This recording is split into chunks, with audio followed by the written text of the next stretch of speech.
Hello friends, welcome to YAS info channel. Friends, ఈరోజు మీ అందరికీ ఈ వీడియోలో ఇప్పుడే వచ్చినటువంటి ఒక ఫ్లాష్ ఇన్ఫర్మేషన్ అప్డేట్ గురించి చెప్పడానికే ఈ యొక్క వీడియోని అయితే చేయడం అయితే జరుగుతుందండి.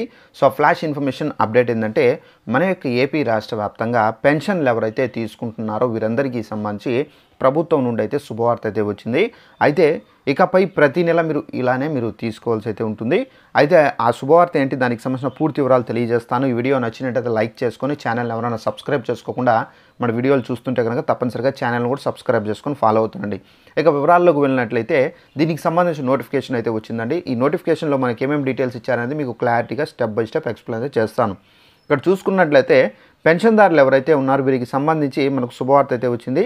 ఇక నుండి ప్రభుత్వం నుండి పెన్షన్లు పొందేవారికి ప్రతి నెల బ్యాంకులు పెన్షన్ పేమెంట్స్ స్లిప్ ఇవ్వాలని చెప్పేసి ఆదేశాలు అయితే జారీ చేసింది. ఈ మేరకు తాజాగా బ్యాంకులకు సెంట్రల్ పెన్షన్ అకౌంటింగ్ ఆఫీస్ నుండి ఆదేశాలు అయితే వచ్చాయి. ఫ్యామిలీ పెన్షన్దారులకు సంబంధించి కూడా అయితే పేమెంట్ స్లిప్ ఇవ్వాలని చెప్పేసి సూచించింది. పెన్షన్ పొందే ప్రతి ఒక్కరికి ఇవ్వాలని, ఏ ఒక్కరికి కూడా ఇవ్వకుండా ఉండొద్దని తెలిపింది. తమకు పెన్షన్ పేమెంట్స్ స్లిప్ అందడం లేదంటూ ఇటీవల కొంతమంది ఫిర్యాదులు చేశారు. దీంతో ఆర్థిక శాఖ ఈ నిర్ణయం అయితే తీసుకున్నారు. ఈమెయిల్స్ లేదా ఇతర మార్గాల ద్వారా పెన్షన్దారులకు సంబంధించినటువంటి పెన్షన్ స్లిప్పులు ఇవ్వాలని చెప్పేసి బ్యాంకులకు కోరింది. పెన్షన్దారులకు సంబంధించిన వివరాలు లేకపోతే కనుక కలెక్ట్ చేసుకొని వారి యొక్క ఈమెయిల్స్కు అయితే పంపాలని చెప్పేసి సూచించింది. గతంలో 2024 ఫిబ్రవరిలో దీనిపై ఆర్థిక శాఖ బ్యాంకులకు స్పష్టమైన ఆదేశాలు ఇచ్చినప్పటికీ కానీ కొన్ని బ్యాంకులు ఆ నిబంధనలు పాటించడం అయితే లేదు. దీంతో పెన్షన్దారుల నుండి అనేక కంప్లైంట్స్ ఆర్థిక శాఖ అయితే అందాయి. దీంతో మళ్ళీ బ్యాంకులకు గుర్తు చేసింది. ఈమెయిల్స్, వాట్సాప్, ఎస్ఎంఎస్లు వంటి మార్గాల ద్వారా పెన్షన్దారులకు సంబంధించినటువంటి పెన్షన్ పేమెంట్ చేసినట్లు స్లిప్ అనేది పంపించాలని చెప్పేసి సూచించింది. దీనివల్ల పెన్షన్దారులకు క్లారిటీ ఉంటుందని చెప్పేసి తెలిపింది.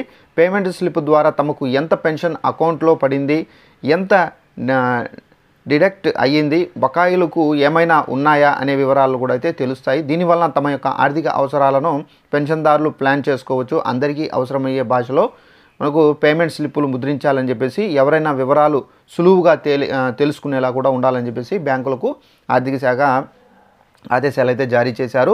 అయితే పెన్షన్దారులకు సంబంధించి ఇది ఎవరైతే కేంద్ర ప్రభుత్వ పెన్షన్లు పొందుతున్నారో వీరికి సంబంధించి కేంద్ర ప్రభుత్వం అయితే ఈ ప్రకటన అయితే జారీ చేశారండి. ఇక నుండి కేంద్ర ప్రభుత్వం పెన్షన్లు పొందేవారికి సంబంధించి తప్పనిసరిగా, అంటే కొంతమంది జాబ్స్ చేస్తూ రిటైర్డ్ అయిపోయింటారు కదా, సో వాళ్ళకి సంబంధించినటువంటి పెన్షన్ అంటే కేంద్ర ప్రభుత్వ పెన్షను ఎవరైతే ఉంటారో వీరికి మాత్రమే ఇదైతే వర్తిస్తుంది. నార్మల్గా మనకు ఎన్టీఆర్ పెన్షన్కి సంబంధించి వర్తించదు. అయితే ఈ వీడియో చేయడం పర్పస్ ఏంటంటే, సో పెన్షన్లకు సంబంధించే కాబట్టి ఎవరైనా మన సబ్స్క్రైబర్స్ ఎవరైనా సో ఈ విధంగా కేంద్ర ప్రభుత్వానికి సంబంధించినటువంటి పెన్షన్ ఎవరైనా పొందేవారు ఉంటారు, సో వారికి మాత్రం ఇదైతే యూజ్ అవుతుందండి. సో ఇదండి ఇన్ఫర్మేషన్. ఈ వీడియో నచ్చినట్లయితే లైక్ చేసుకొని ఛానల్ సబ్స్క్రైబ్ చేసుకొని ఫాలో అవుతానండి. Thanks for watching this video. All the best.